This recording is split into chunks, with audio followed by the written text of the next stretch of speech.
ஆழ்வார் திருடிகளே சரணம், எம்பெருமானார் திருடிகளே சரணம், ஜீயர் திருடிகளே சரணம், ஜீயர் திருடிகளே சரணம், பெரியவாச்சான் பிள்ளை திருடிகளே சரணம்.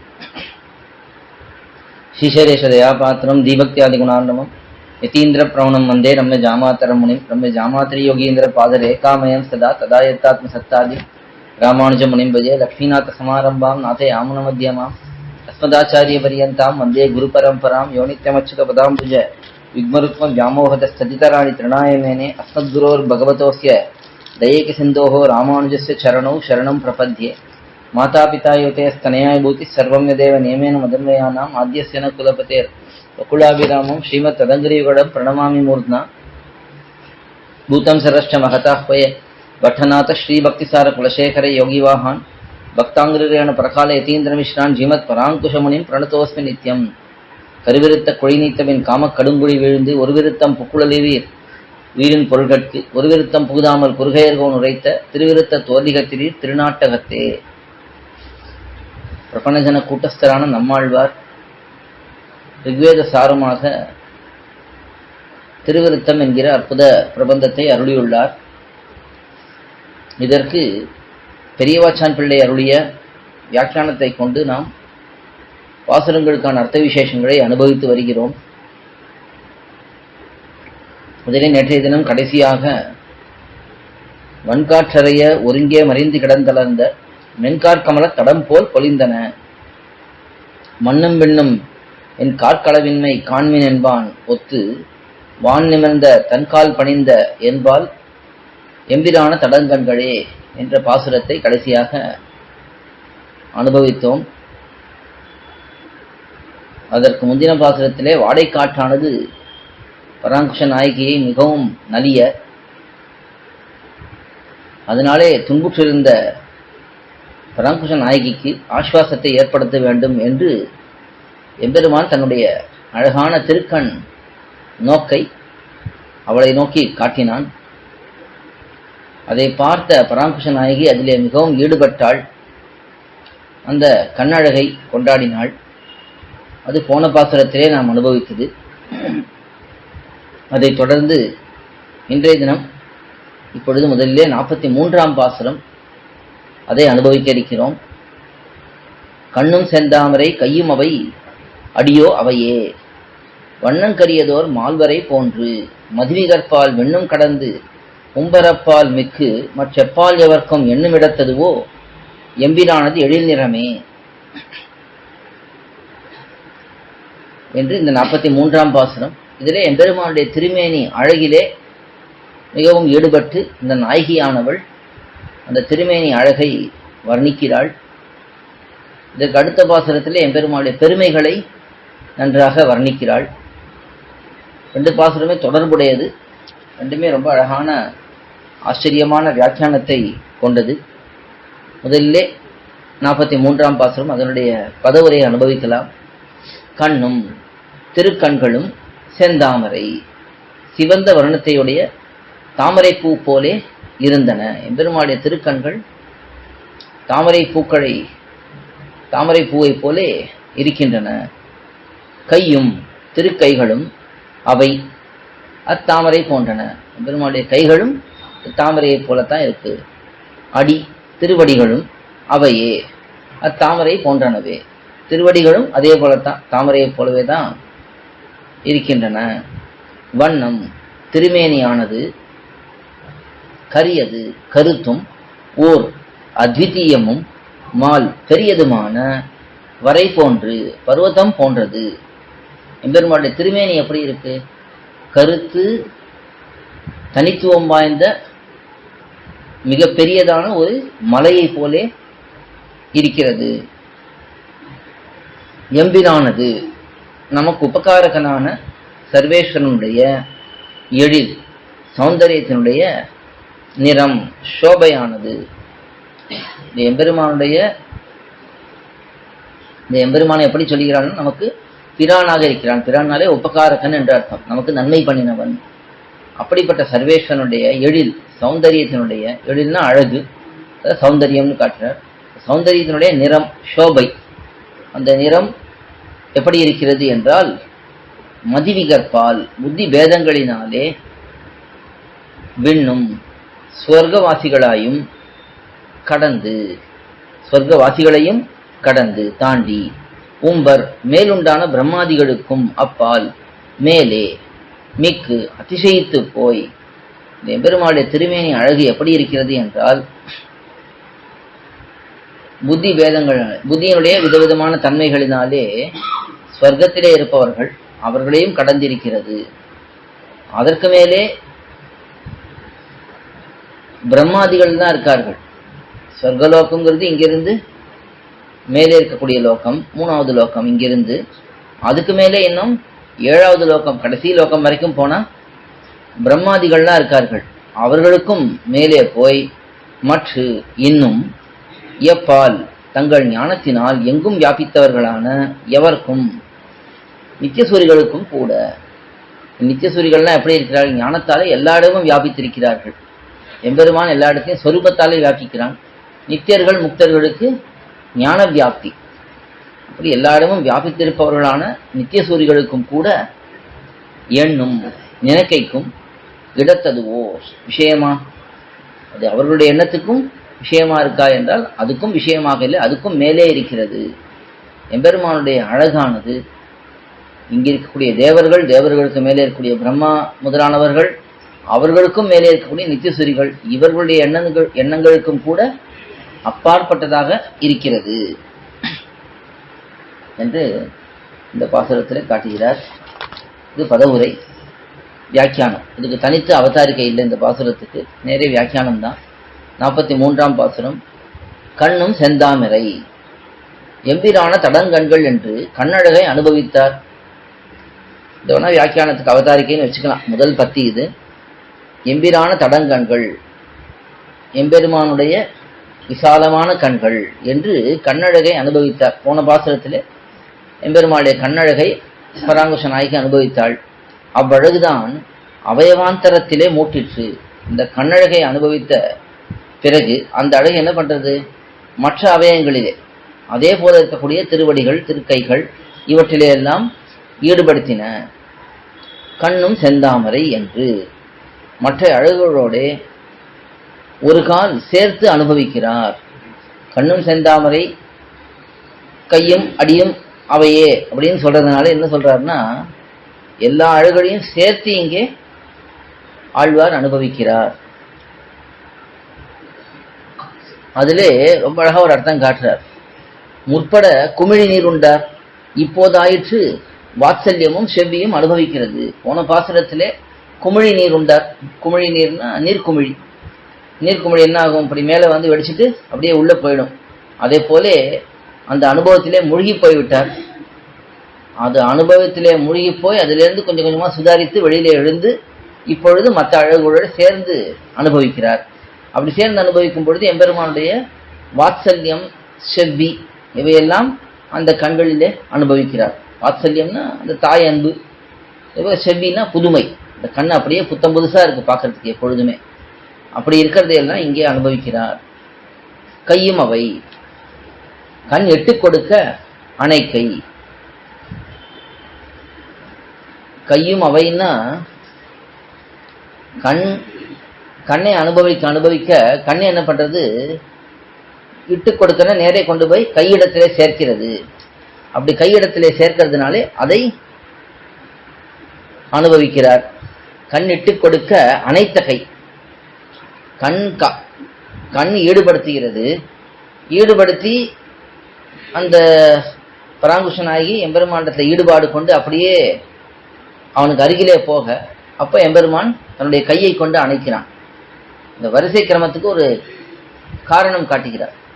முதல்ல கண்ணை அனுபவிக்கிறாள் பராங்குஷனாகி, அடுத்தது கையை அனுபவிக்கிறாள், அடுத்தது திருவடிகளை அனுபவிக்கிறாள். அதுக்கு என்ன காரணம் என்பதை இங்கே விளக்குறார். இது ஒரு சமயத்திலே ஒரு விதமாக இதை விளக்குவார்கள். முடிச்சோதியாய் உனது முகச்சோதி மலர்ந்ததுவோ, அடிச்சோதி நீ நின்ற தாமரையாய் அலர்ந்ததுவோ.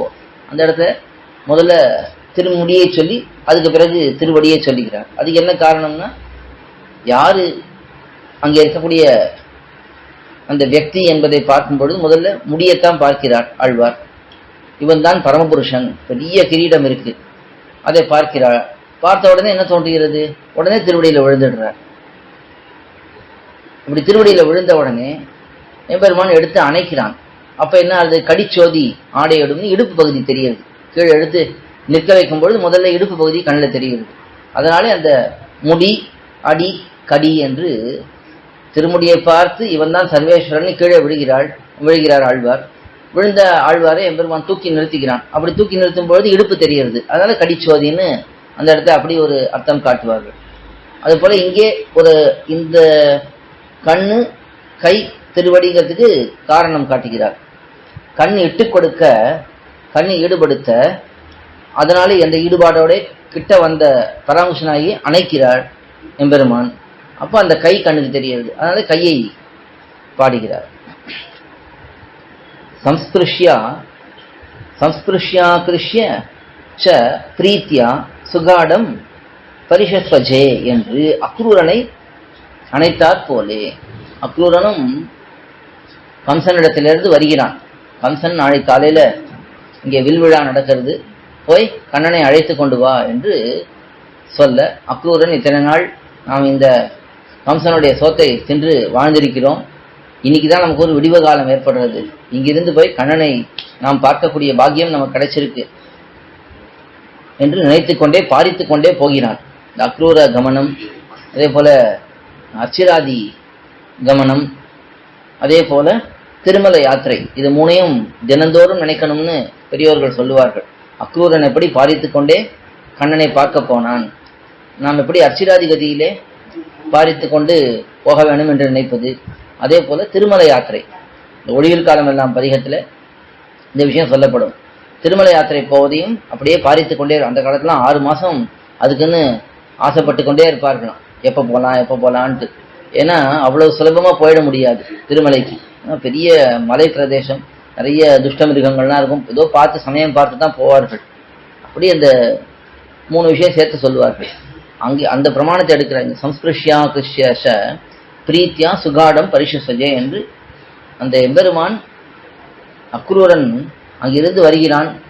வந்து வாசலிலேயே கண்ணன் பெருமானும் நம்பிமுத்த புராணும் ஏதோ பண்ணிக்கொண்டிருக்கிறார்கள். அங்கே இவன் வந்து கண்ணா என்று அழைக்க உடனே அவர்கள் ரொம்ப ஆசையோட அக்ரூரனை பார்த்து கண்ணன் பெருமான் என்ன பண்ணுகிறான், அவனை தனக்கு அருகில இழுத்து நன்றாக அணைத்து கொண்டான். சுகாடம் பரிஷசஜே, நன்றாக காடாலிங்கனம் பண்ணி கொண்டான்.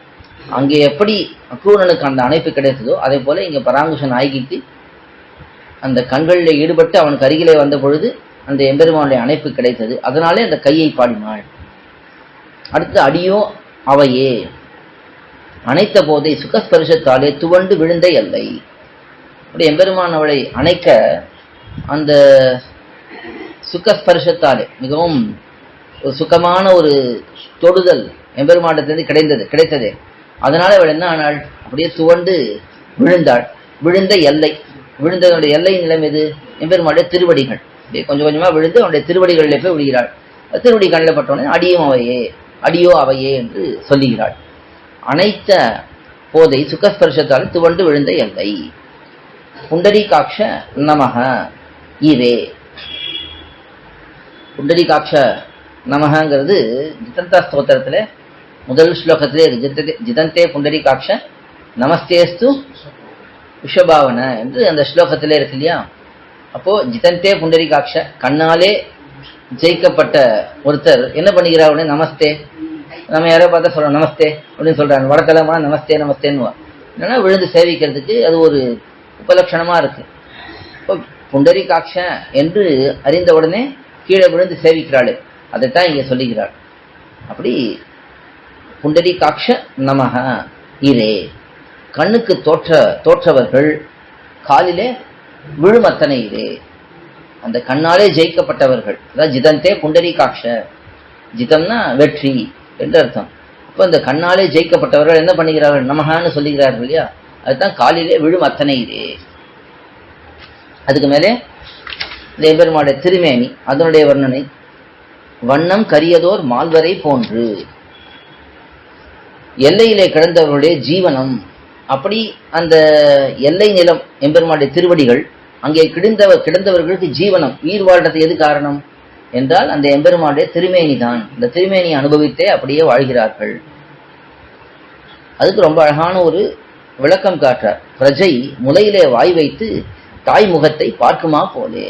ஒரு குழந்தை அதுக்கு ரொம்ப பசி எடுக்கிறது, அந்த தாயினுடைய பால் சுரக்கக்கூடிய ஸ்தானத்திலே வாயை வைத்து அதற்கு அந்த பாலை சாப்பிட்ட உடனே என்ன ஆகும், ஒரு திருப்தி ஏற்படும். உடனே தன்னுடைய தாய் முகத்தை பார்த்து அந்த சந்தோஷத்தை காட்டும். அதே போல இங்கே திருவடியிலே விழுந்த அடியார்கள்ங்கிறதுனால திருவடி தான் நோக்கு. அதுதான் இங்கே எப்பவுமே இந்த திருவடியை எப்படி காட்டுவார்கள்னா தாயுடைய ஸ்தனத்தை போல தான் காட்டுவார்கள். எம்பெருமானுடைய திருவடிகள் அடியவர்களுக்கு எப்படி இருக்கு, தாயுடைய ஸ்தனம் எப்படி பிரஜைக்கு இருக்கோ, குழந்தைக்கு எப்படி இருக்கோ அதே போல இருக்கிறது. அப்படி இந்த இடத்துல எப்படி ஒரு குழந்தை தன்னுடைய தாயுடைய ஸ்தனத்திலே வாய் வைத்த பிறகு தாயுடைய முகத்தை பார்த்து சந்தோஷப்படுமோ, அதே போல எம்பெருமானுடைய திருவடிகளை பிடித்த அடியவர்கள் எம்பெருமானுடைய திருமேனியை பார்த்து ஆனந்தப்படுகிறார்கள் என்று பிள்ளை ஆழ்வான் இதை அருளி செய்கிறது. யாருன்னா கூரத்தாழ்வானுடைய பிரியமான சிஷ்யர் பிள்ளை ஆழ்வான் என்பவர், அவருடைய நிர்வாகமாக இது காட்டப்படுகிறது. 2-3 இடத்துல அவருடைய இதே போல திருவாக்கு காட்டப்படுறது. பிள்ளை ஆழ்வான் நிர்வாகம்னு ஒரு இடத்துல காட்டப்படுகிறது. அதே போல இது ஒண்ணு. விண்ணும் கடந்து உம்பர் அப்பால் மிக்கு மற்றெப்பால் எவர்க்கும் மதிவி கற்பால் என்னும் இடத்ததுவோ எம்பிரானது எழுநிறமே என்று அன்வயம். மேல் பகுதி அதை அன்வயப்படுத்தி காட்டுறார். விண்ணும் கடந்து உம்பர் அப்பால் மிக்கு, அதாவது விண்ணும்னா இந்த இடத்துல விண்ணில இருக்கக்கூடிய தேவர்கள் அவர்களையும் கடந்து, உம்பர் அப்பால் மிக்கு அதுக்கு மேம்பட்டவர்கள். உம்பர்னா மேம்பட்டவர்கள் அர்த்தம். ஸ்வர்க்கத்துக்கும் மேம்பட்டவர்கள் யாரு, பிரம்மா முதலானவர்கள். அவர்களுக்கும் மேலே போய் மற்றப்பால் எவர்க்கும், அதுக்கும் மேலே இருக்கக்கூடியவர்கள், எல்லா இடத்திலும் வியாபித்திருப்பவர்கள். வியாபித்திருப்பவர்கள்னா ஞானத்தினாலே வியாபித்திருப்பவர்கள். பெருமானுக்கு நேரே ஸ்வரூப வியாப்தி. அதே நித்தியசூரிகளுக்கும் முக்தர்களுக்கும் ஞான வியாப்தி. ஒரு விஷயம் புரிஞ்சுக்கிறதுக்குன்னா சொல்றேன். இப்ப எம்பெருமான் எல்லா இடத்துலையும் இருக்கிறான். நம்ம கண்ணுக்கு பார்க்கக்கூடிய எல்லா இடத்திலையும் எம்பெருமான் இருக்கிறான். அவன் எப்படி இருக்கிறான், ஸ்வரூபத்தாலே வியாபித்திருக்கிறான். இதே இப்போ ஆழ்வார் திருமேனி இங்க இருக்கு. ஆழ்வார் திருமேனி நாம் சேவிக்கிறோம். ஒரு சன்னதிக்கு போறோம், ஆழ்வார் திருமேனி சேவிக்கிறோம். அந்த இடத்துல ஆழ்வார் இருக்காரா இல்லையா என்றால் ஆழ்வார் இருக்கார், ஞானத்தாலே இருக்கார். ஆழ்வார் பரமபதத்துக்கு போயாச்சு. ஆனா பரமபதத்தில் இருக்கக்கூடிய ஆழ்வார் எந்தெந்த திருமேனியிலே அவரை பிரதிஷ்டை பண்ணி மந்திர ரூபமாக பிரதிஷ்டை பண்ணி வைக்கிறார்களோ அந்தந்த திருமேனிகளிலே, ஒவ்வொரு அர்ச்சா திருமேனியிலையும் ஆழ்வார் தன்னுடைய ஞானத்தினாலே வியாபித்திருக்கிறார். அவர் பரமபதத்தில் இருந்தாலும் ஞானத்தின் மூலமாக இந்த இடத்துல இங்க என்ன நடக்கிறது, யாரோ ஒரு அடியவன் ஆழ்வாருக்கு ஒரு புஷ்பத்தை சமர்ப்பிக்கிறான். அது ஆழ்வாருக்கு எப்படி தெரியும், இங்க நாம சமர்ப்பிக்கிறது அவருக்கு எப்படி தெரியும்னா, அவர் இந்த திருமேனியிலே ஞானத்தின் மூலமாக வியாபித்திருந்து அவன் பண்ணக்கூடிய அந்த உபச்சாரங்களை பெற்றுக்கொள்கிறார். ஆழ்வார் இங்க இல்லைன்னா இல்லைன்னு கிடையாது. ஆழ்வார் பரமபதத்துல இருக்கார். இங்க எப்படி இருக்காருன்னா ஆழ்வார் பரமபதத்துல இருப்பார். ஆனா இந்த இடத்துல ஞானத்தை கொண்டு வியாபித்து அவன் அந்த ஆழ்வாரை யார் யார் எப்படி எப்படி உகப்பிக்கிறார்களோ அந்த உபச்சாரங்களை எல்லாம் ஏற்றுக்கொள்கிறார். தன்னுடைய ஞானத்தின் மூலமாக அதை ஏற்றுக்கொள்கிறார் என்று புரிந்து கொள்ளணும். இது பக்த பிம்பங்களுக்கு எல்லாருக்குமே இது பொருந்தும். எம்பெருமான் இப்போ பெரிய பெருமான் இங்கே சயனித்திருக்கிறார்னா அங்கே எம்பெருமான் நேரே இருக்கிறான் சொரூபத்தாலே. ஆனா ஆழ்வார் இங்கே இருக்கிறார்னா அர்ச்சாவதாரத்தில் இருக்காருன்னா ஆழ்வார் அர்ச்சாரூபம் ஞானத்தாலே வியாபித்திருக்கிறார் என்று புரிந்து கொள்ள வேண்டும். எதுக்கு சொல்ல வேண்டாம், நித்தியசூரிகள் இப்ப முக்தர்கள், ஆழ்வார்கள்ல முக்தர்கள் கோஷ்டியில வருவார். நித்தியசூரிகள்னு பார்த்தா இப்ப ஆதிசேஷன். இப்ப எம்பெருமானார் எப்படி இருக்கார் ஒரு இடத்துல என்றால் ஞானத்தாலே வியாபித்திருக்கிறார். ஏன்னா அவருடைய இடம்னு பார்த்தா பரமபதத்திலே இங்கே வந்தவர் திரும்பி புறப்பட்டு போயாச்சு, எம்பெருமானாரா வந்தவர். இப்பொழுது இங்கே எம்பெருமானார் திருமேனியில ஞானத்தின் மூலமாக வியாபித்து இங்கே இருக்கக்கூடிய அந்த உபச்சாரங்களை அவர் பெற்றுக்கொண்டு அடியார்களுக்கு அனுகிரகத்தை ஒழுகிறார். இதுக்கு சொல்ல வேண்டாம், நித்தியசூரிகளும் முக்தர்களும் ஞானத்தாலே எல்லா இடமும் வியாபித்திருக்கிறார்கள். அப்படிப்பட்ட அவர்களுக்கும் அப்பால் எம்பெருமானுடைய அந்த அழகு இருக்கிறது என்று காட்டுகிறார். அதுதான் அண்மையப்படுத்தி காட்டுறார். மதிவி கற்பால் புத்தி பேதங்களால் விதவிதமான புத்தியினாலே, புத்தி பேதங்கள்னா விதவிதமான புத்திகள், அதனாலே விண்ணும் கடந்து உம்பர் அப்பால் மிக்கு மற்றப்பால் எவர்க்கும், அதை விளக்குறாங்க. சம்சாரிகளுக்கு அவருகாய், சர்வேஸ்வரன் பக்கலிலே உற்பத்தி ஸ்தானத்தை உடையவனுமாய் அவனாலே லப்த ஞானனுமாய் இருந்துள்ள பிரம்மா தொடக்கமானார். இங்கே மொத்தமா சேர்த்துட்டார். வெண்ணும் உம்பரப்பால் அது எல்லாத்தையும் சேர்த்து பிரம்மா தொடக்கமானவர்கள் பொதுவாக சொல்லிட்டார். அது சம்சாரிகளுக்கும் மேம்பட்டவனாக பிரம்மா முதலானவர்கள் இருக்கார்கள். பொதுவாக சம்சாரிகள் இருக்கார்கள். அவர்களை விட பிரம்மாவுக்கு என்ன ஒரு விசேஷமான தன்மை? நேரே எம்பெருமானுடைய திருமேனியிலிருந்தே உற்பத்தி ஆனவர். அது பிரம்மாவுக்கு இருக்கக்கூடிய விசேஷமான தன்மை. இதையும் காட்டுறாங்க. சம்சாரிகளுக்கு அவ்வருகாய், சம்சாரிகளுக்கு அவ்வருகுனா அவர்களுக்கு மேம்பட்டவர்கள். சர்வேஸ்வரன் பக்கலிலே உற்பத்தி ஸ்தானத்தை உடையவனுமாய் நேரே எம்பெருமானுடைய திருமேனியிலிருந்து திருநாபி கமலத்திலிருந்து தோன்றினவனுமான அந்த பிரம்மா அவனாலே லப்த ஞானனுமாய் இருந்துள்ள அந்த எம்பெருமானே நேரே இவனுக்கு ஞானத்தை உபதேசிக்கிறான். பிரம்மாவை படைத்து பிரம்மாவுக்கு நேரே வேதத்தை உபதேசம் பண்ணுவது யாரு? எம்பெருமான் தான். அப்படி லப்த ஞானனுமாய் இருந்துள்ள பிரம்மா தொடக்கமானார். இப்படிப்பட்ட பிரம்மா முதலானவர்கள். அதுக்கு அவ்வருகான முக்தர். அந்த பிரம்மா முதலானவர்களுக்கும் மேம்பட்டவர்கள் யாரு? முக்தர்கள், நித்தியர், இந்த நித்திய சூரிகள். இவர்களுக்கு மனோரதத்துக்கு நிலமோ, இவர்களுடைய மனோரதம்னா எண்ணம், அந்த ஆசை, விருப்பம், அவற்றுக்கு நிலமோ எம்பெருமானுடைய அழகு அதாலே புரிந்து கொள்ள முடியுமா என்றால் இல்லை இல்லை, அதுக்கும் அப்பாற்பட்டது. எனக்கு உபகாரகனான அவனுடைய எழிலின் பிரகாரம், எனக்கு உபகாரகன் எம்பிரான், எனக்கு உபகாரகன் அந்த எம்பெருமானுடைய எழிலின் பிரகாரம், அழகினுடைய விதங்கள் இந்த நித்தியசூரிகளுக்கு தான் விஷயமா? அவர்களாலேயா புரிந்து கொள்ள முடியுமான? முடியாது. அவர்களாலே கூட புரிந்து கொள்ள முடியாது. எம்பிரான தமக்கு அவ்வழகை இறையிலியாக்கின உபகாரத்தை கொண்டாடுகிறார். எம்பிரான் என்பதை எப்படி கொண்டாடுறாருன்னா ஆழ்வார், தமக்கு அவ்வழகை இறையிலியாக்கின. இறையிலின்னா முழுக்க கொடுத்தது, இவனுக்காகவே கொடுத்துட்டார், முற்றூட்டாக்கினான்னு எடுத்து காட்டுறார் அனுபவத்துல. இவரே ஆழ்வாரே முழுக்க அனுபவிக்கும்படிக்கு எம்பெருமான் கொடுத்திருக்கிறான். தமக்கு அவ்வழகை இறையிலியாக்கின உபகாரத்தை கொண்டாடுகிறார். எம்பெருமான் பண்ண உபகாரம் என்ன? தன்னுடைய அழகை ஆழ்வாருக்கு முழுக்க அனுபவிக்க கொடுத்ததுதான். அதை ஆழ்வார் இங்கே கொண்டாடுகிறார். சரி, இவர்களுக்கெல்லாம் எட்டாதது ஆழ்வாருக்கு மட்டும் எப்படி எட்டினது? அந்த கேள்வி வரும். அதுக்காக வியாக்கியானத்திலே 2 பிரமாணங்களை எடுத்து காட்டுகிறார். நக்ராஹ்யா கேனச்சித்து கொச்சித்து. இது விஷ்ணு புராணத்திலே இருக்கக்கூடியது, மகாபாரதத்திலே மோட்ச தர்மத்திலே இருக்கக்கூடியது. அதாவது யாராலையும் அந்த எம்பெருமானை நினைத்து பார்க்க முடியாது என்று சொல்லப்படுறது. அது ஒரு பிரமாணம் எடுத்திருக்கார். ஆனா யாராலையும் பார்க்க முடியாதுன்னா எப்படி பார்க்க முடியாது? தங்களுடைய முயற்சியினாலே பார்ப்பவர்களுக்கு பார்க்க முடியாது, அவனாக அனுகிரகித்தால் பார்க்க முடியும். அதுக்கு தான் அடுத்த பிரமாணம் காட்டுறார். இது கேனோபனிஷத்துல இருக்கக்கூடியது. யஸ்யாமதம் தஸ்ய மதம் மதம் யஸ்ய நவேதசஹ அவிஞாதம் விஜானாதம்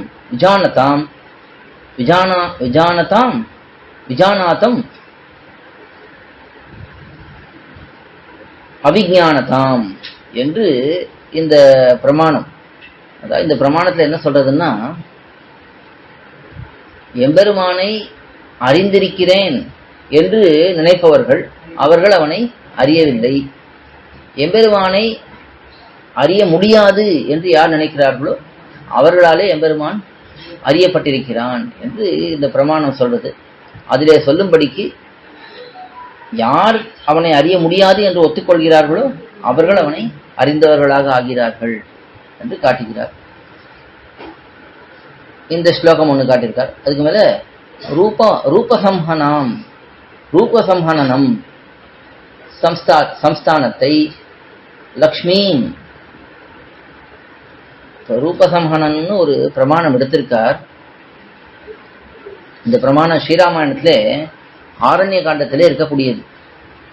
ரூபசம்ஹனனம் லக்ஷ்மி சௌகுமாரியம் சுவேஷதாம் தத்ரு விஸ்மிதாகாரா ராமஸ்ய வனவாசினஹா.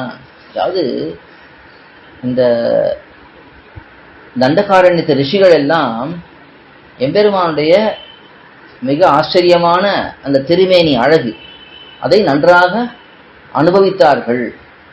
எந்த அளவுக்கு அவர்கள் அனுபவித்தார்கள்னா, சீதா பிராட்டியோ இளைய பெருமாளோ கூட அவ்வளவு அனுபவித்திருக்க மாட்டார்கள். அப்படிப்பட்ட காட்சியை எம்பெருமான் இந்த ரிஷிகளுக்கு காட்டி கொடுத்தான். அது அவன் ஆசைப்பட்டு காட்டி கொடுத்தான் என்று சொல்லப்படுறது. அதை எடுத்து காட்டுறார். ரூபசம்ஹனனம், அதாவது சம்ஸ்தானத்தை. எப்படிப்பட்ட சம்ஸ்தானம்? எம்பெருமானுடைய சம்ஸ்தானம்னா திருமேனி. இந்த திருமேனி எப்படிப்பட்டது என்றால் உயர்ந்ததான திருமேனி, ரிஷிகளாலே அனுபவிக்கப்பட்ட திருமேனி. அதை காட்டுறார். அதை அப்படியே இங்க விளக்குறார். லக்ஷ்மி, லக்ஷ்மிங்கிறது சமுதாய சோபையை காட்டுகிறது. அந்த எம்பெருமானுடைய சமுதாய சோபைனா மொத்தமாக இருக்கக்கூடிய அழகு, அதை லக்ஷ்மி என்று காட்டுகிறார். சௌகுமாரியம், சௌகுமாரியம்னா எம்பெருமானுடைய சுகுமாரமான மென்மைத்தன்மை. அது எப்படி இருக்குன்னா, பிராட்டியும் இளைய பெருமாளும் அடுத்து பார்க்கவும் பொறாது இருக்கு. பிராட்டியோ இளைய பெருமாளோ கொஞ்சம் உத்து பார்த்தார்கள்னா அது கண்ணி போயிடுமா. அப்படிப்பட்ட அந்த திருமேனியை, அந்த திருமேனி அது இப்பொழுது எப்படி இருக்கிறது? சுவேஷதாம், தாபச வேஷம் இருந்தபடி இப்பொழுது தபசியாக எம்பெருமான் இருக்கிறான். ஒரு ராஜாவை போல இல்லை, தபஸ்வியாக எம்பெருமான் ஜடாமுடியெல்லாம் தரித்துக் கொண்டிருக்கிறான். அப்படி இருக்கக்கூடிய அந்த திருமேனியானது ததுருஷர் விஸ்மிதாகாராக, அது விஸ்மித ஆகாரன், விஸ்மித அந்தக்கரணராய் கொண்டு கண்டார்கள். விஸ்மித அந்தக்கரணம்னா அவர்களுடைய அந்தக்கரணம், உள்ளே இருக்கக்கூடிய எண்ணமானது அப்படியே மிகவும் மயங்கி கிடந்தது. விஸ்மிதம்னா ரொம்ப ஆச்சரியப்பட்டு மயங்கி கிடப்பது. அப்படி அவர்கள் அந்த ரிஷிகள் எல்லாம் அப்படி பார்த்தார்கள் எம்பெருமானை.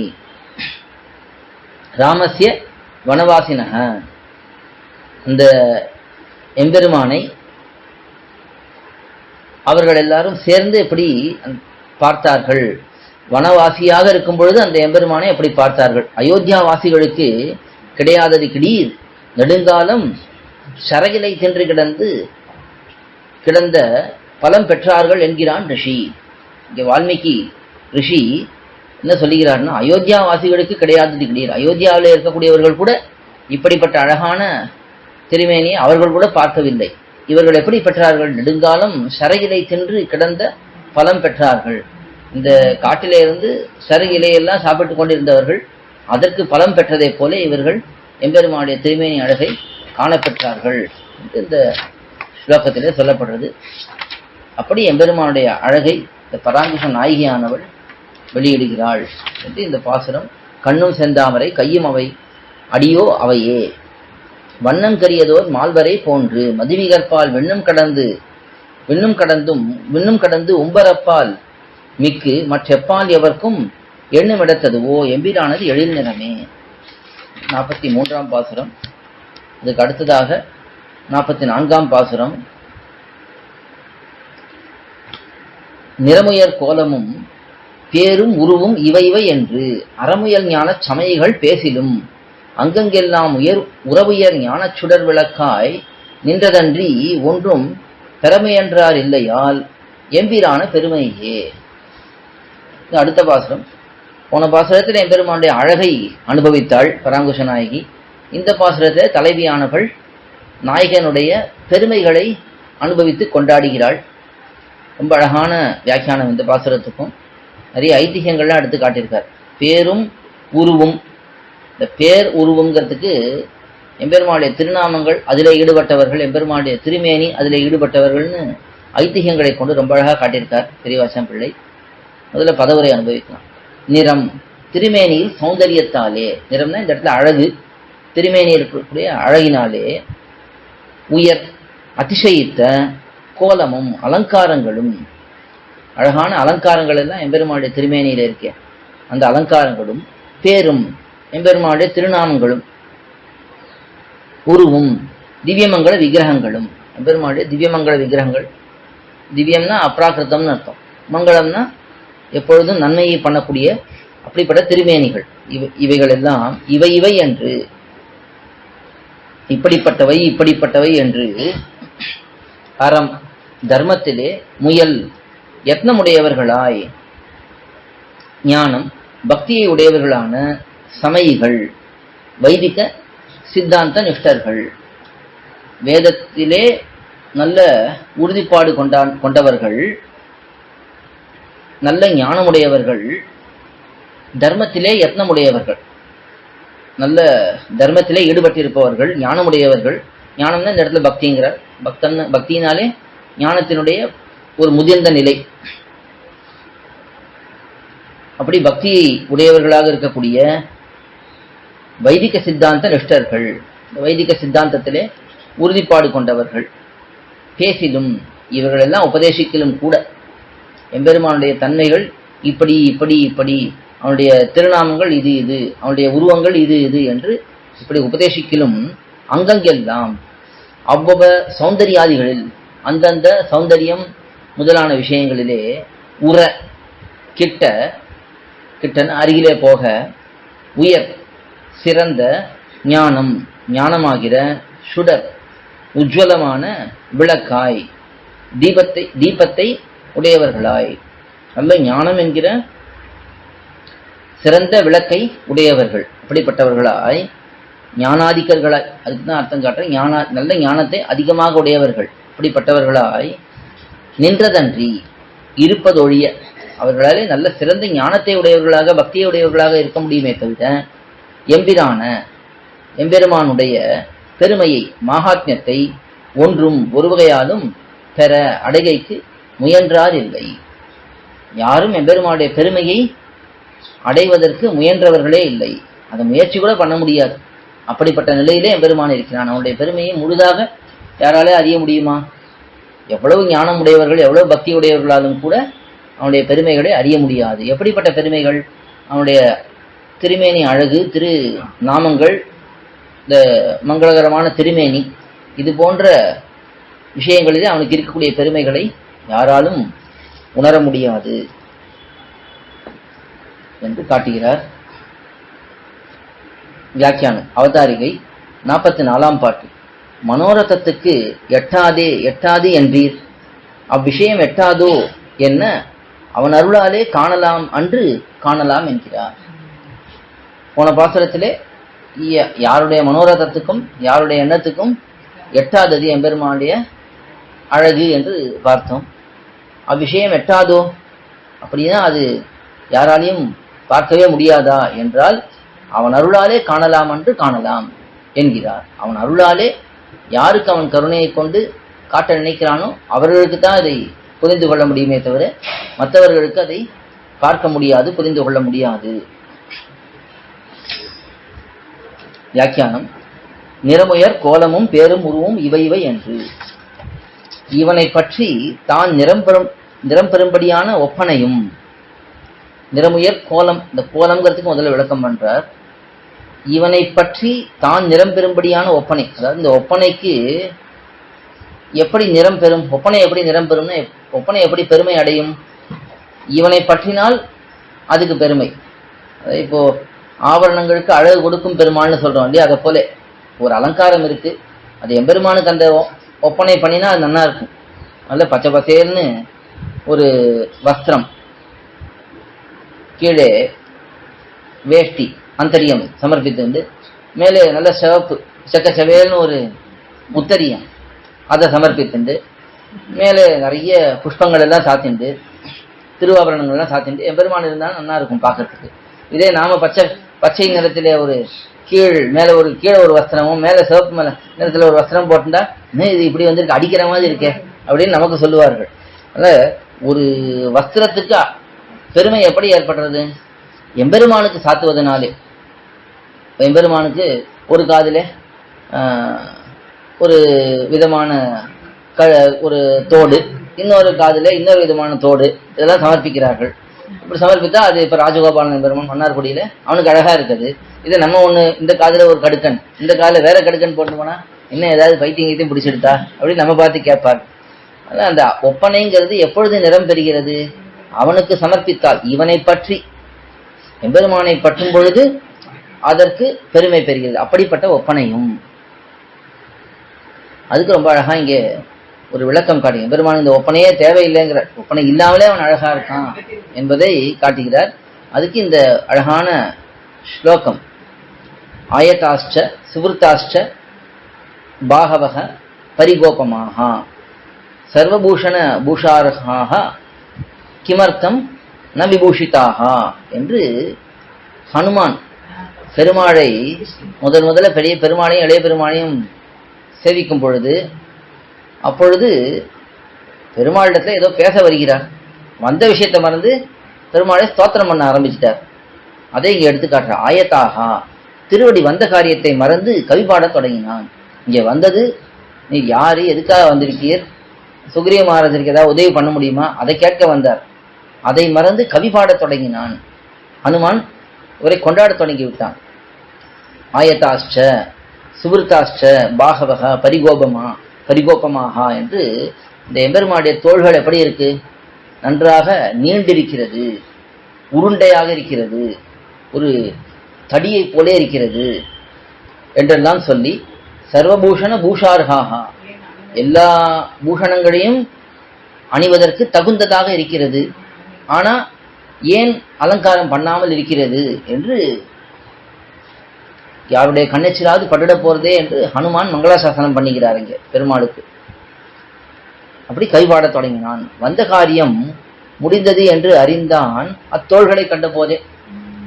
அவனுக்கு அந்த ஹனுமானுக்கு எம்பெருமானுடைய தோள்களை பார்த்த உடனே நாம் வந்த காரியம் முடிந்து விட்டது.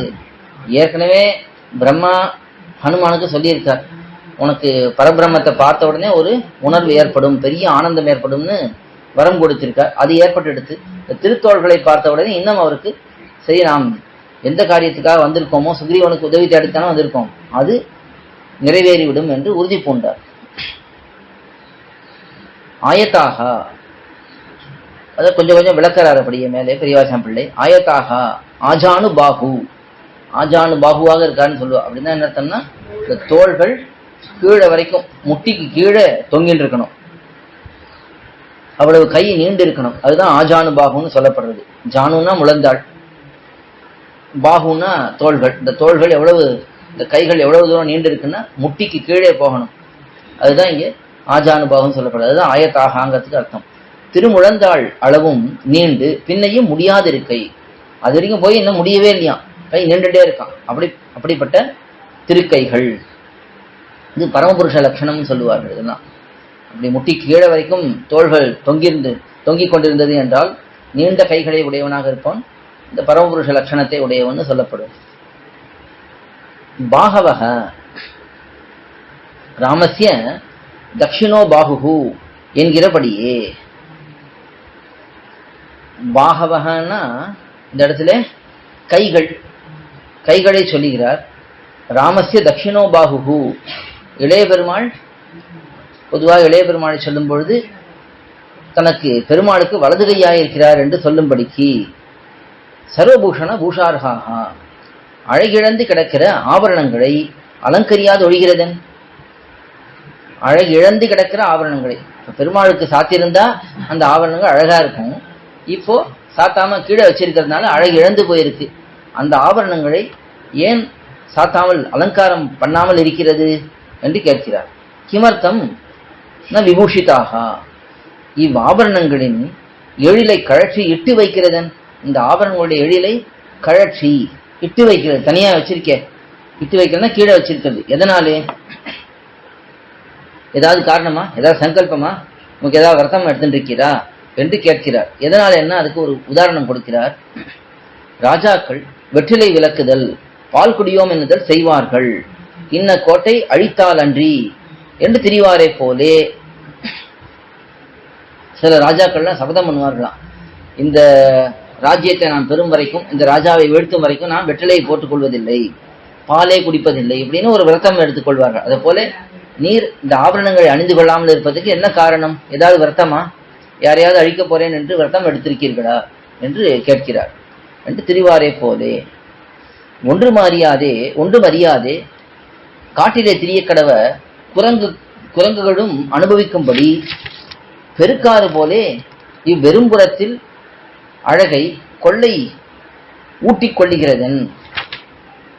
ஹனுமான் கேட்கிறார், ஒன்று வரியாதே காட்டிலே தெரிய கடந்த குரங்குகள். இந்த குரங்குகள் எங்களுக்கெல்லாம் என்ன தெரியும்? ஒண்ணுமே தெரியாது. அப்படிப்பட்ட குரங்குகளும் அனுபவிக்கும்படி, இந்த குரங்குகள் கூட உன்னுடைய திருமேனி அழகை அனுபவிக்கும்படி பெருக்காறு போலே ஒரு பெரிய வெள்ளம் வந்ததுன்னா, பெருக்காருன்னா வெள்ளம்னு அர்த்தம், ஆறு பெருகி வருகிறது. இந்த பெருக்காறு போலே இவ்வெரும்புறத்தில் அழகை, வெறும்புறத்தில் அழகுன்னா ஆபரணங்கள்ல தான் அணியாத அழகு, கவசம் இல்ல, ஆபரணங்கள்ல அப்படிப்பட்ட அழகு, வெறும்புறத்தில் அழகை கொள்ளை ஊட்டிக் கொள்ளுகிறது. அப்படி கொள்ளையா கொடுக்கிறீரே, இதுக்கு என்ன காரணம் என்று மிகவும் ஈடுபட்டு ஹனுமான் கேட்டது. அப்படிப்பட்ட ஒப்பனை அழகு, அப்படிப்பட்ட அழகான அலங்காரத்தை உடையவர். அதுக்கு மேலே பேரும், பேர்னா எம்பெருமானுடைய திருநாமங்கள். அது எப்படி இருக்கு?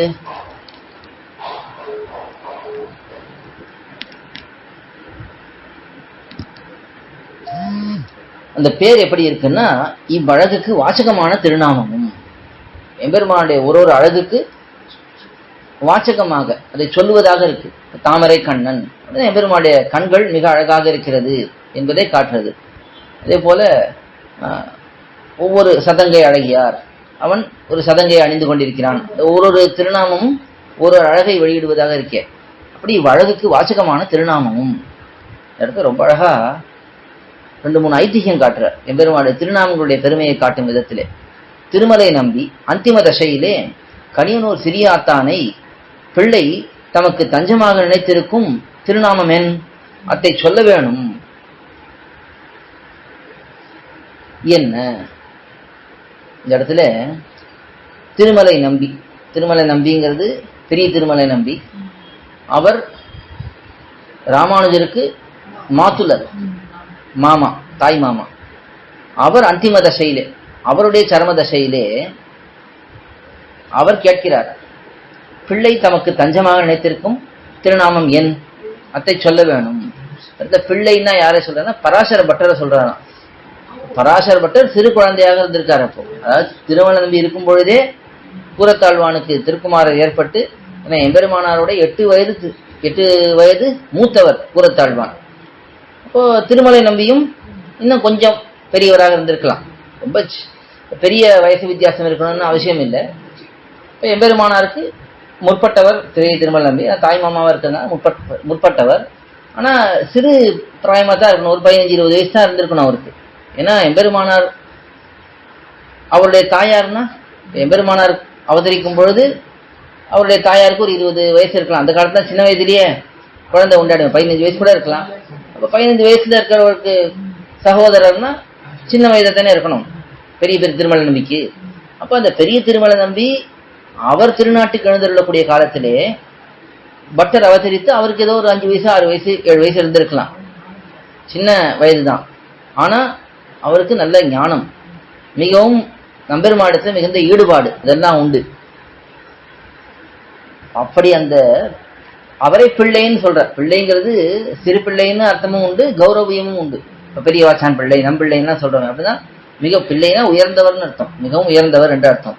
இப்ப இவர் ரொம்ப மதிப்போட பேசுறார். பெரிய திருமலை நம்பி பராசர பட்டரை மிகவும் மதிப்போட சொல்லியா, பிள்ளை தமக்கு தஞ்சமாக நினைத்திருக்கும் திருநாமம் என், எதை தனக்கு தஞ்சமாக பிள்ளை நினைத்திருக்கிறார், தமக்குங்கிறார். அதனால மரியாதையா கவனிக்கிறார்னு அர்த்தம். தனக்குன்னு சொல்லியிருந்தா சிறு பிள்ளைன்னு சொல்லியிருக்கலாம், தமக்குன்னு சொல்றதுனாலே கௌரவமாக சொல்லுகிறார்னு அர்த்தம். இப்ப பிள்ளை தமக்கு தஞ்சமாக நினைத்திருக்கும் திருநாமம் என், அதை சொல்ல வேணும் என்ன. இது யாரை பார்த்து கேட்கிறாருன்னா கனியனூர் சிறியாத்தான் அப்படிங்கிற ஒரு சுவாமி, அவரை பார்த்து கேட்கிறார். அதை கேட்ட உடனே அவர் கனியனூர் சிறியாத்தான் அவர் நினைக்கிறார், இவர் முன்னே நாமத்தை சொல்லுவது, நாம் எத்தை சொல்லுவது என்று கூசுகிறான் நிற்க. அவர் கொஞ்சம் வெட்கப்படுகிறார்.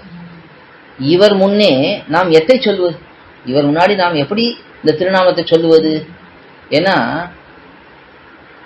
இந்த எம்பெருமானுடைய திருநாமம் என்பது பர்த்தாவுடைய திருநாமத்தை போல, பர்த்தாவுடைய திருநாமத்தை எப்படி நாம, அதுவும் பட்டர் விரும்புகிற திருநாமம்னா அது பட்டர் மிகவும் அன்போடே அந்த திருநாமத்தை சொல்லுவார்னா, அப்ப அந்த பர்த்தா என்கிற அந்த உணர்வோடே அவர் சொல்லியிருப்பார். அந்த திருநாமத்தை எப்படி நாம் வாயால சொல்லுவது என்று கொஞ்சம் வெட்கப்பட்டு சொல்லாமல் இருக்க, அதுக்கு பெரிய திருவன் நம்பி திரும்பவும் சொல்றார்.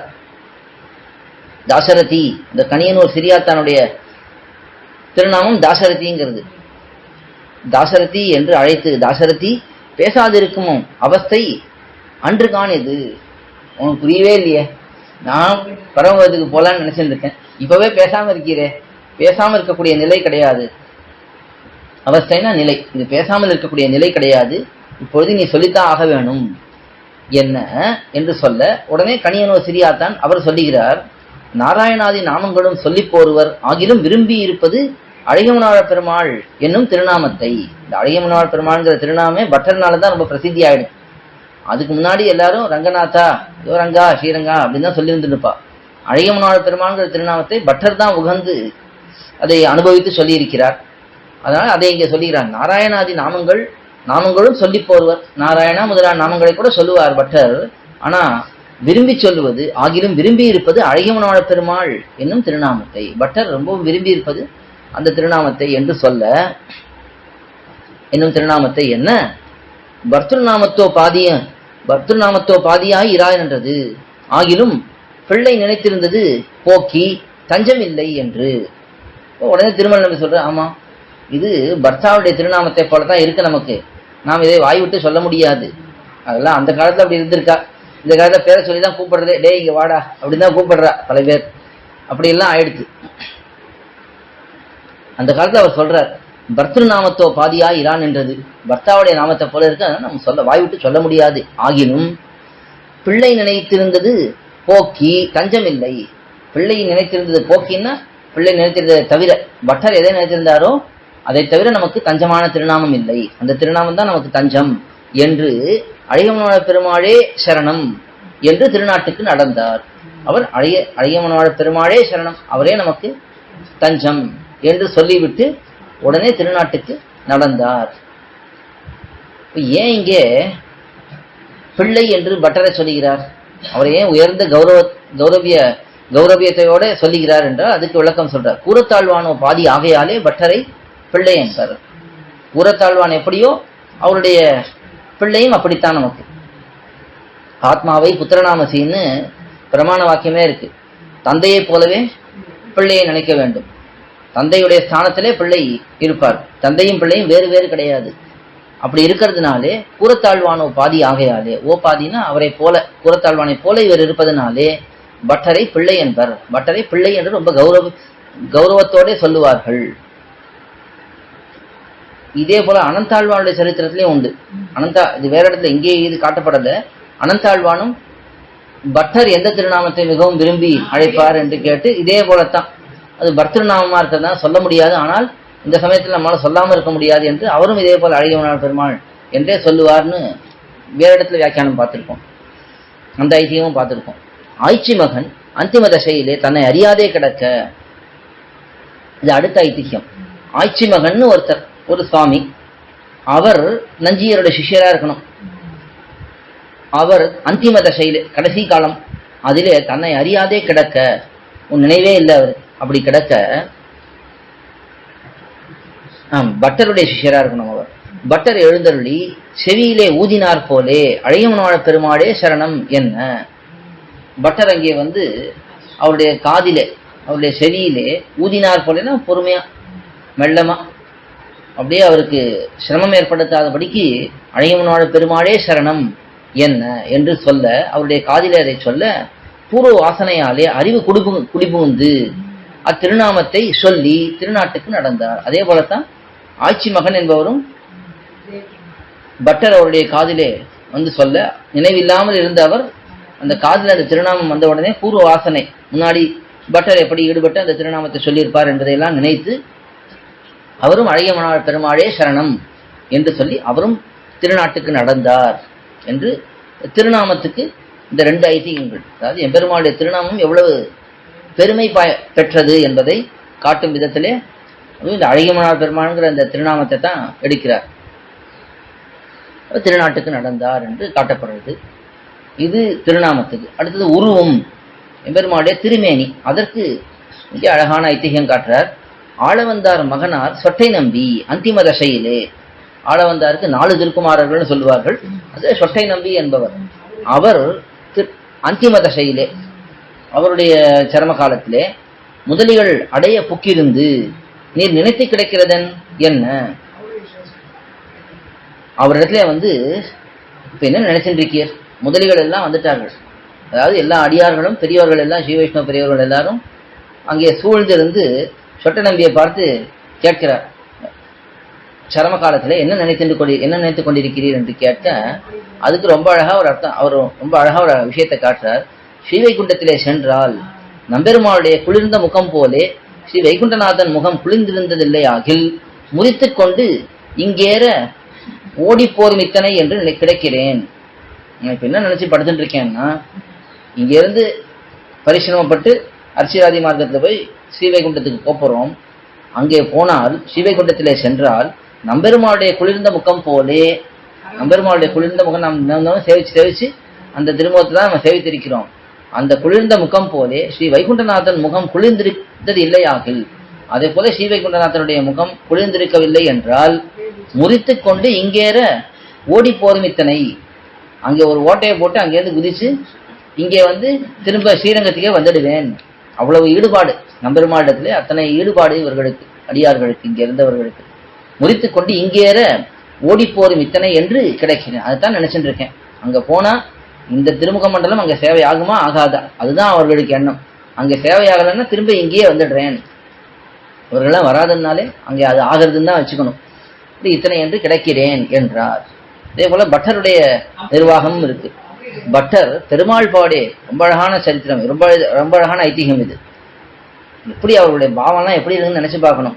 பட்டர் பெருமாள் பாடே புக்கிருக்க, பெருமாள் திருமஞ்சனத்துக்கு ஏறி அருளுகிறவர். பட்டரை கண்டு உனக்கு வேண்டுவதென் என்று கேட்டருள, பட்டர் ஒரு தடவை பெருமாள் பாடே புக்கிருக்க, பெருமாள்னா நம்பெருமாள், நம்பெருமாளுக்கு அருகிலே, பெருமாள் பாடேன்னா பக்கத்திலே, பெருமாளுக்கு அருகிலே போய் இருக்க, புக்கிருக்கன்னா அங்க போய் சேர, பெருமாள் திருமஞ்சனத்துக்கு ஏறி அருளுகிறவர். பெருமாள் திருமஞ்சனத்துக்காக சித்தமா இருக்கார். அந்த சமயத்திலே பட்டரை கண்டு உனக்கு வேண்டுவதன், உனக்கு என்ன வேணும் என்று கேட்க, இப்ப பட்டர் அதுக்கு பதில் சொல்லுகிறார், சேலையை கடுக்கி திருவரையை துடைப்பற்றையும் ஒரு கால் காட்டி அருள வேணும் என்றார். பெருமாடத்துல பிரார்த்திக்க, நம்பெருமாடத்துல பிரார்த்திக்கிறார். கொஞ்சம் சேலைன்னா வஸ்திரம், வேஷ்டி. இந்த வேஷ்டியை கூட அந்த கால சேலைன்னு தான் சொல்லுவார்கள், புடவைன்னு சொல்லுவார்கள், சேலைன்னு சொல்லுவார்கள். நம்ம சுத்திக்கிற வஸ்திரத்துக்கு அப்படி அர்த்தம். சேலையை கடுக்கி திருவரையை துடைப்பற்றையும் ஒரு கால், திருவரையையும் துடைப்பற்றையும், திருவரைனா இடுப்பு, இடுப்பையும் தொடைப்பகுதி, அது ரெண்டுத்தையும் ஒரு கால் காட்டி அருள வேணும், ஒரு தடவை எனக்கு காட்ட வேணும் என்றார். என்று சொல்ல அவர் ஆசையா கேட்கிறார், பெருமாளுடைய திருமேனியை பார்க்கணும்னு. அதாவது அந்த காலத்துலாம் சொல்லுவார்கள் சர்வஸ்வதானம் பண்றது. எம்பெருமான் சர்வஸ்வதானம் பண்றதுன்னா தன்னுடைய திருமேனியை நன்றாக வஸ்திரம் இல்லாமல் காட்டுறது.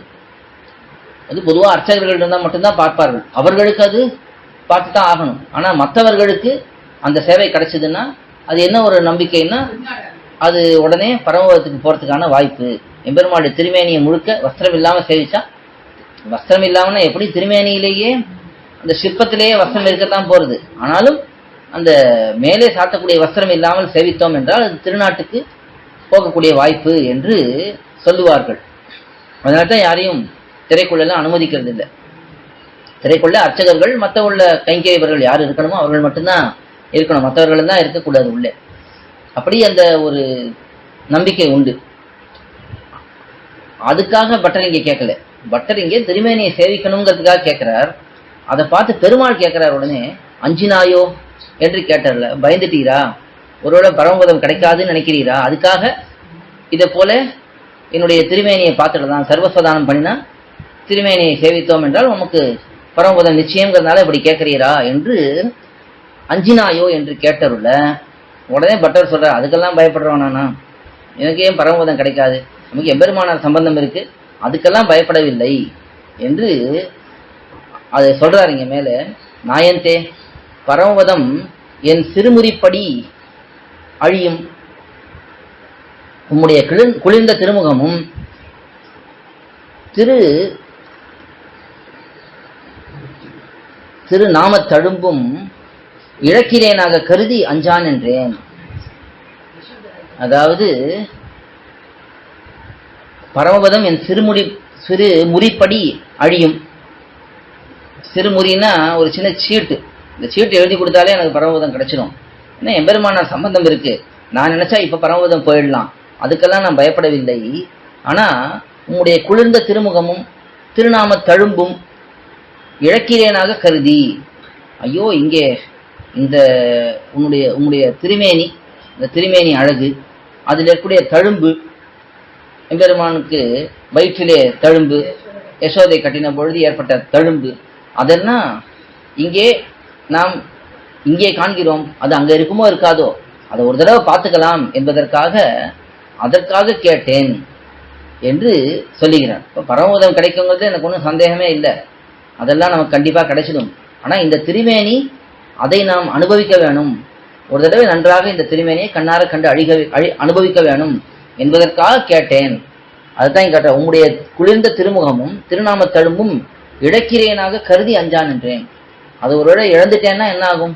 இவரும் அதே கருத்தை தான் சொல்றார். அங்க போய் இதே மாதிரி இல்லைன்னா திரும்ப இங்க வந்துடுவேன்.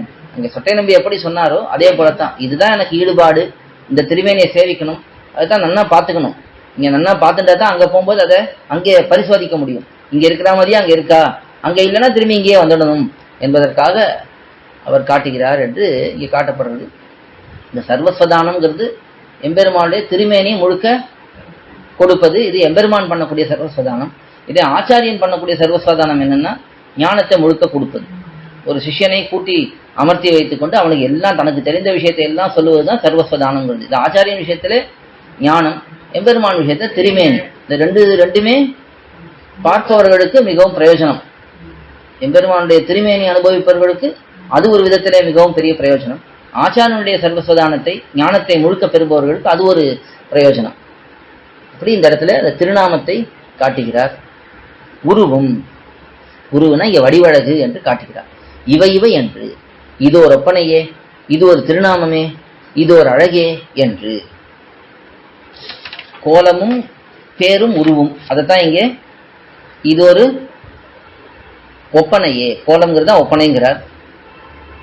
பேர் அதுதான் இது ஒரு திருநாமமே, அதுக்கு மேல உருவம் இது ஒரு அழகே என்று இப்படி ஈடுபட்டு, இப்படி இருக்கேன் என்று ஈடுபட்டு.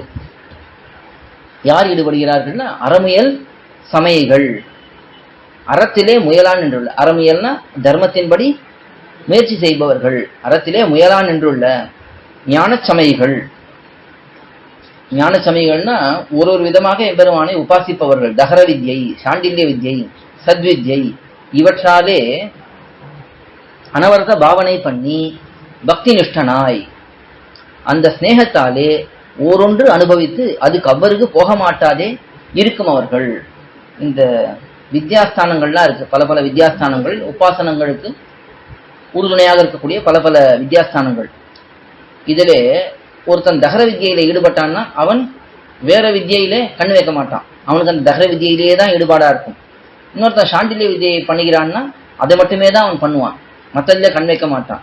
அதுதான் இங்கே ஞான சமயங்கள்ங்கிறதுக்கு விளக்கம் சொல்றான். தகர வித்யை, சாண்டில்ய வித்யை, சத்வித்யை இவற்றாலே அனவரத பாவனை பண்ணி விடாமல் அவர்கள் அந்த எம்பெருமானை அனுபவித்து வந்து பக்தி நிஷ்டனாய், நன்றாக பக்தியிலே நிஷ்டை உள்ளவனாய் அந்த ஸ்நேகத்தாலே ஓரொன்று அனுபவித்து, ஒரு விஷயத்தை அனுபவித்து, ஒரு வித்தியை மூலமாக பகவானை அனுபவித்து அதுக்கு அவ்வருக போக மாட்டாதே இருக்குமவர்கள், அதுக்கு மேலே போகாமல் இருப்பவர்கள், வேறு எதிலையும் கண் வைக்காதவர்கள். அவர்கள் பேசிலும் அப்படிப்பட்டவர்கள் சொல்ல புக்கிலும் அப்படிப்பட்டவர்கள் சொல்ல புக்கார்கள் ஆகிலும். என்ன சொல்ல வர்றாருன்னா, இப்படி ஒரு வித்தியிலே நல்ல ஞானம் உள்ளவர்கள், ஆழ்ந்து அனுபவித்து அதிலே முழுக்க பக்தியை உடையவர்கள், அவர்களாலும் கூட எம்பெருமானுடைய இந்த ஒப்பனையோ பேரையோ அவனுடைய உருவத்தையோ நன்றாக முழுக்க அதனுடைய பெருமைகளை அனுபவிக்க நினைத்தால் அவர்களால் முயற்சி கூட செய்ய முடியாது. ஏதோ இருக்குன்னு தெரிஞ்சுக்கலாமே தவிர அது என்னங்கிறது தெரிஞ்சுக்க பார்த்தார்கள்னா அவர்களாலே கூட முடியாது என்று காட்டுகிறார். அங்கங்கெல்லாம் அவ்வொப்பனையிலும் திருநாமத்திலும் வடிவிலும், அங்கங்குன்னா அந்த ஒப்பனையிலே, அந்த திருநாமத்திலே, அந்த வடிவிலே, உற கிட்ட அதை அடைய உயர் ஞான சுடர் விளக்காய் நின்றதன்றி, மிக்க ஞான பிரகாசத்தை உடையரான மாத்திரமன்றி, அவர்கள் மிகப்பெரிய ஞானத்தை உடையவர்களாக இருந்தாலும் கூட இருக்கிறார்களே அன்றி, எம்பிரான பெருமையை ஒன்றும் பெற முயன்றார் இல்லையால். அவர்கள் நல்ல ஞானமுடையவர்களாக இருக்கலாம், ஆனால் எம்பெருமானுடைய பெருமையை ஒன்றும் பெற முயன்றார் இல்லையால், எம்பெருமானுடைய பெருமையை பெறுவதற்கு முயற்சி கூட செய்யாதவர்கள் என்றுதான் சொல்லப்படுவார்கள். தன் அருளாலே எனக்கு விஷயமாக்கின உபகாரன் உடைய பெருமையை ஒருத்தரும் கிட்டும்படி முயன்றார் இல்லை என்று அன்வயம். அதாவது என்ன இதெல்லாம் விஷயம், இதெல்லாம் பராங்குஷனாகி கிடைச்சிருக்கு. இவர்களாலே கூட முதல்ல பார்த்த பிரம்மா, அதுக்கு மேல நித்தியசூரிகள், இவர்களுக்கெல்லாம் கூட எம்பெருமானுடைய அந்த அழகை முதல்ல பார்க்க முடியாதுன்னு போன பாசுரத்துல பார்த்தோம். இந்த பாசுரத்துல அப்படிப்பட்டவர்களாலே அழகு மட்டுமில்ல, திருநாமம், அவனுடைய ஒப்பனை, இதெல்லாம் கூட பார்க்க முடியாது. ஆனா அதெல்லாம் எனக்கு கிடைச்சிருக்கு என்று ஆழ்வார் இங்கே மிகவும் ஈடுபட்டு பராங்குஷ நாயகியாக இதை எடுத்து காட்டுகிறார். இது 44ஆம் பாசுரம். நிறமுயர் கோலமும் பேரும் உருவும் இவை இவை என்று அறமுயல் ஞான சமயங்கள் பேசிலும் அங்கங்கெல்லாம் உறவியல் ஞான சுடர் விளக்காய் நின்றதன்றி ஒன்றும் பெருமையன்றார் இல்லையால் எம்பிரான பெருமையே என்று 44ஆம் பாசுரம். மேலே இருக்கக்கூடிய பாசுரங்கள் அதை நாளைய தினம் அனுபவிக்கலாம். நாளைக்கு 3 மணிக்கு காலட்சேபம். ஸ்வாதி திருமஞ்சனம் இருக்கும் 4 மணிக்கு, 3 மணிக்கு காலட்சேபம். ஆழ்வார் திருவடிகளே சரணம், எம்பெருமானார் திருவடிகளே சரணம், ஜீயர் திருவடிகளே சரணம், ஜீயர் திருவடிகளே சரணம், பெரியவாச்சான் பிள்ளை திருவடிகளே சரணம். பல்லாண்டு பல்லாண்டு பல்லாயிரத்தாண்டு பல கோடி நூறாயிரம் மல்லாண்டு தென்றாள் மணிவண்ணா உன் சேவடி செவிதிருக்காப்பு அடியோமோடும் நோடும் பிரிவின் ஞாயிரம் பல்லாண்டு வடிவாய் நன்மலமார்வலில் வாழ்கின் நமங்கையும் பல்லாண்டு வடிவார் சோதி வளத்துறையும் சுடர் ஆழியும் பல்லாண்டு படைப்போர் புக்குமிழங்கும் அப்பாஞ்ச சன்னியமும் பல்லாண்டே. கோயில்.org நம் சம்பிரதாயத்தின் பல்வேறு புத்தகங்களை பல மொழிகளில் வெளியிட்டுள்ளது. சம்பிரதாய அடிப்படை விஷயங்கள் முதல் ஆழ்ந்த அர்த்தங்கள் வரை உள்ளடக்கிய பல புத்தகங்கள் books.coil.org வலைத்தளத்தில் உள்ளன. இப்புத்தகங்களை வாங்க coil.org@gmail.com மூலமாகவோ அல்லது வாட்ஸ்அப் எண்கள் 8220151966 அல்லது 9600595273 மூலமாகவோ தொடர்பு கொள்ளலாம்.